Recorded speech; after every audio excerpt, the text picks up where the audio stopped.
By ending "Don't Ask, Don't Tell," no longer will patriotic Americans be asked to live a lie in order to serve the country they love.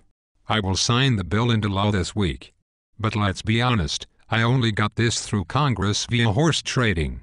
The Republicans wanted to kill this bill because they are a bunch of homophobes.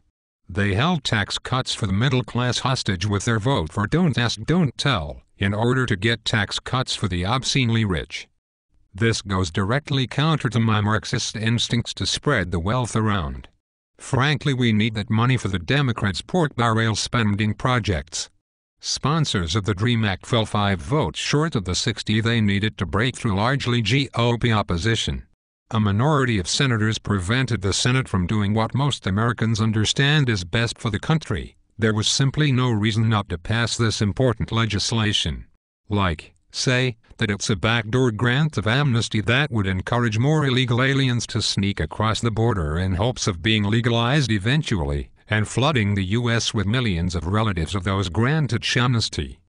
But my administration will not give up on the DREAM Act, or on the important business of fixing our broken immigration system. The American people deserve a serious debate on immigration, and it's time to take the polarizing rhetoric off our national stage. Before the lame duck Congress ends, and I will have no hope of passing anything, I wish to ram through the START Treaty. Without a new treaty, we'll risk turning back the progress we've made in our relationship with Russia, which is essential to enforce strong sanctions against Iran, secure vulnerable nuclear materials from terrorists, and resupply our troops in Afghanistan. And we'll risk undermining American leadership not only on nuclear proliferation, but a host of other challenges around the world.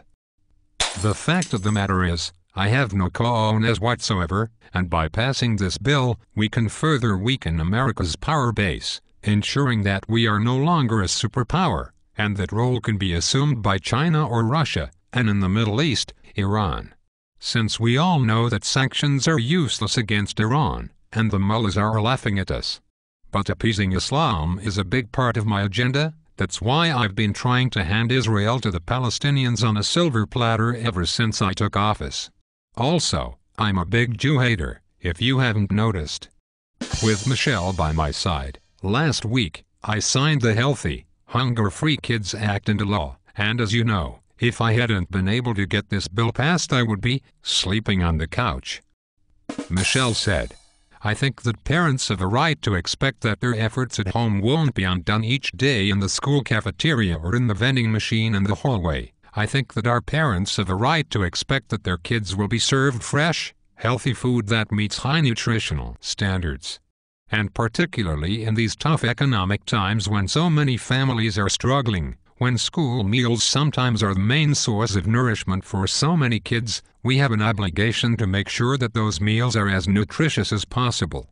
At a very basic level, this act is about doing what's right for our children.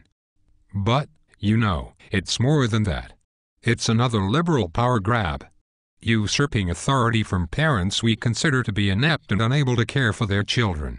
Instead of encouraging personal responsibility among our citizens, we will simply continue to pass laws telling you how to live your lives and taking over responsibilities that belong to parents and in the home. And we are still spending money we don't have, and ignoring the will of the American people, at least until the new Congress is seated. Good night, and may Allah bless you.